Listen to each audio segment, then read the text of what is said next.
Hi, welcome back. I'm David, the photographer beyond 70. Again, way beyond 70.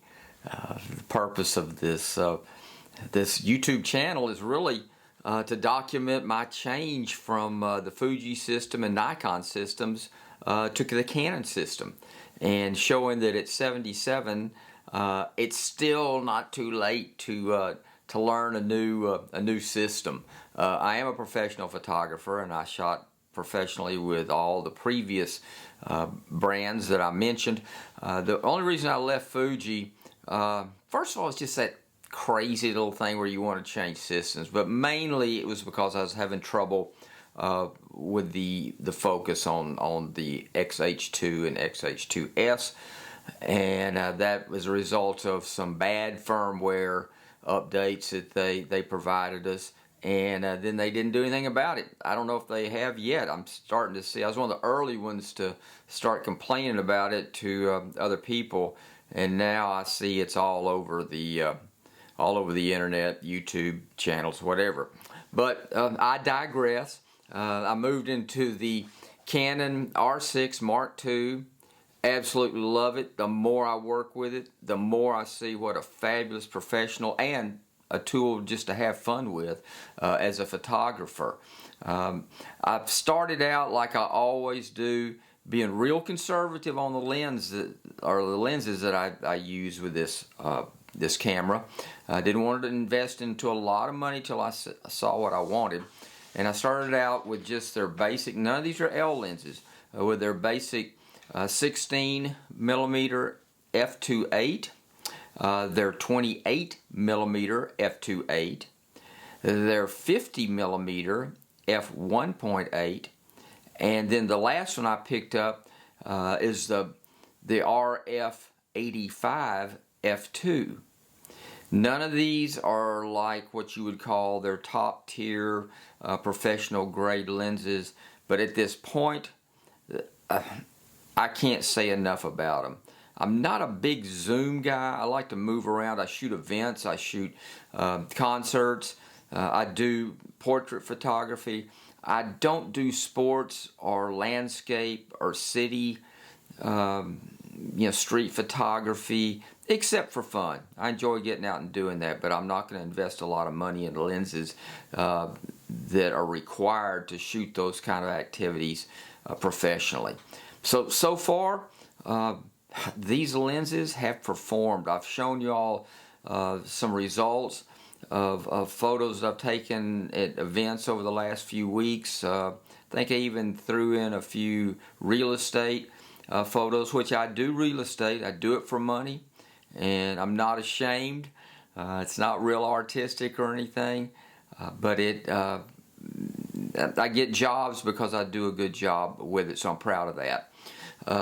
So we're going to talk about some of these lenses. I said in a couple of videos back that I thought I was going to have to invest in a pretty pricey lens because of video. I didn't think that these cheaper, I hate to say cheaper, but these non-L lenses just didn't focus fast enough for video.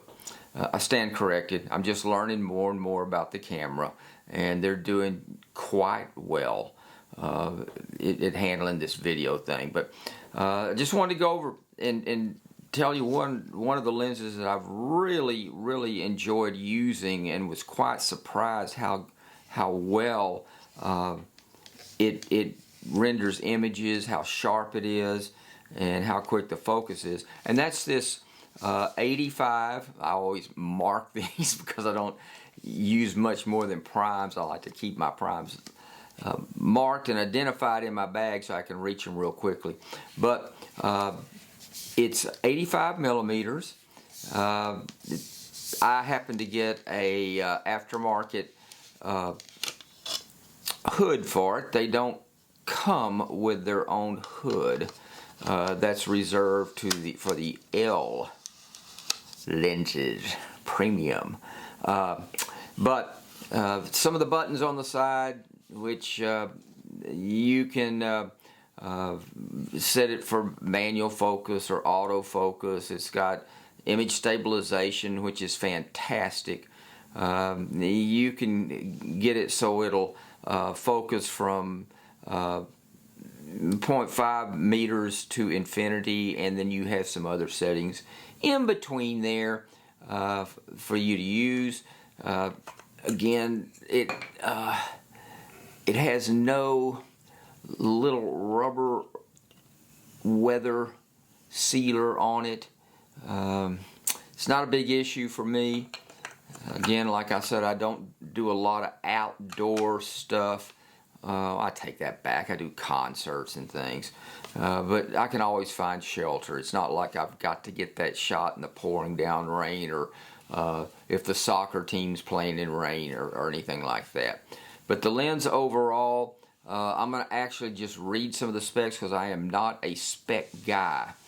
But I know that it's, let's see, it's got a filter size of 67 millimeters, which is of importance to me, and that's a pretty standard size. I've got plenty of filters to work with this from my other systems.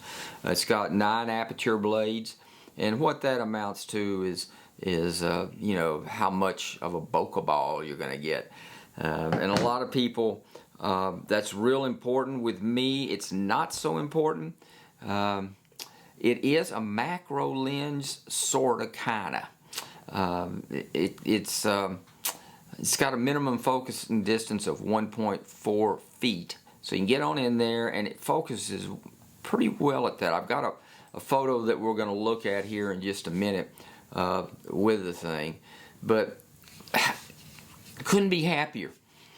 Getting great portrait photos with it, getting great event photos with it, and let's just jump into it and see what this little guy will do, and then we'll talk a little bit more about where these expensive $3,000, $2,000 lenses are going to come into my total package with the Canon system. Like I said, I am a professional, and there's something probably I'm going to get before I invest in one of those lenses. So anyway, let's take a look at some of these photos that we've got here, and then we'll get back to more about lens choices and some of the others that I already have.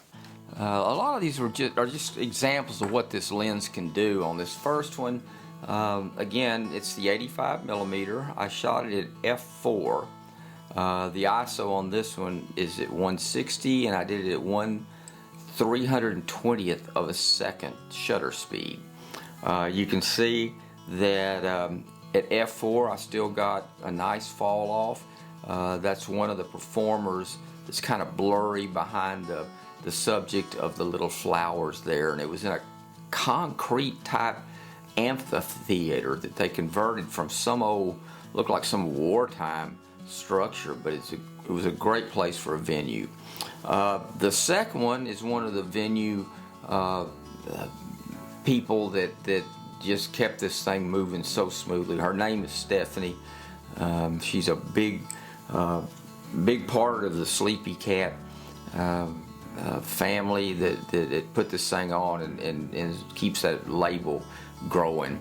That one actually was at 6.3, the f-stop, and 1/1000th of a second, and the ISO again was 160 on this with the 85. So you can see that even at 6.3, I'm still getting some good depth there, and you know, Stephanie and her co-worker are set off against that background, so no problems with this non-L lens shooting that type of photo. Now the next one is an artist. His name is Owen Fitzgerald, and this one I shot at f4 at 1/400th of a second, and the ISO was 250. I really cropped in on this one, and you can see that there was really no problem with noise, even though noise is not a big deal to me. It's still, I was happy with the results. My client was happy. That's the main thing. On this next photo, This was at another event, and this one was shot at f4.5, 1/250th of a second, and the ISO was 500. Again, the lens was crisp. It was basically like a portrait shot. I did crop in on this one, but there was absolutely no problem at all. The next one is pretty amazing as far as the performance of this camera and the lens. Really pretty dark environment inside. I had no flash on this, just took it right out of camera. It's the 85 again. I used an f-stop of 4.5. My shutter speed was 1/250th of a second. And here's the neat part. The ISO is 10,000 on this, and I used no software to denoise. It is straight out of the camera just like this, and I'm happy. And then the next photo has the exact same specifications as the one before. I basically cropped Dom Flemons, that's his name. He's pretty famous if you look him up. He started out with a band that just everybody in it became famous, called the Carolina Chocolate Drops. But it was basically like the photo you saw before, but I cropped in just on him. And then this next photo was kind of an experiment. We were in a studio, and they had an old 1950s fluorescent tube light. I think there were 6 lights in the tubes, or 6 tubes in the unit. And I shot this at 85. It was just off the cuff. I asked the gentleman, would he just stand over there? There was a 1960s hand-painted backdrop behind him. I quickly set my aperture to 3.2. I was already at 1/250th of a second, so I was comfortable with that. And the ISO, because there were no other lights in the room other than this fluorescent, which was very soft, like a soft box, the ISO was 1,250. Yeah, again, no noise, no issues with that. And this last one, I just kind of wanted to show, well, I'm great at talking, all right. I wanted to show how this lens would work as a macro lens, so to speak. And what I did with that, it's again the 85 millimeter. I put it at f5 because I want to get some detail, because this thing will really blow out the background and soften it so quickly. I had it at 1/200th of a second, and the ISO was 800. Again, on none of these photos did I use noise reduction. So I've been very, very happy with these lenses. So there you have it. Some of the shots that I've taken with this 85. Again, folks, I'm just going to have to keep shooting with these lenses and find out where they failed for me. So far, they have not failed. Every client has been very happy. I continue to get more work based on the work that I'm doing with this Canon. I've had it, I guess, about a month now. So you can imagine I'm still learning. You know, like I said, a couple of weeks ago, I was ready to invest in a very expensive lens, one of their fast lenses, their L lenses, the 24-105. But I'm holding off now, and we'll see where we go down the line. Again, my next major purchase, I think, is going to be the second camera. I think I'm going to wait till the Mark III comes out and see if I'm going to use this camera as my secondary camera, or if I just want to save a ton of money, if that R3 just doesn't blow me away, I'm thinking about picking up the R8, which is just like this Mark III, except it only has one card slot and, you know, a few other things that justify why it's much less expensive than this one that we're shooting on now. But there it is, folks. I highly recommend you give this little guy an opportunity if you're just getting into some of these Canon lenses. I will let you know if I have any problems with it, but I'm totally happy, totally happy. So thanks again for listening to this video today. I'm going to get more and more into the lenses, and I'm kind of holding back giving you information on some of the things until I find out if what I'm talking about is correct information. So far, I feel very confident in the information I'm giving you about this camera. We're going to go over the back button settings that I have and some of the customized settings that I use for the type of photography that I'm doing. We'll also go into some of the editing.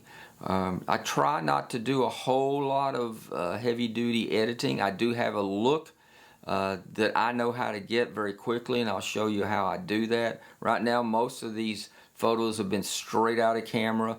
The clients are not wanting any kind of moody looking stuff. It's more just documentary, event, just some kind of documentary of what they're doing for that particular job. Anyway, I digress. I'll leave you like I always do. If you're getting on up there like me, I'll be 78 December the 1st, and don't quit.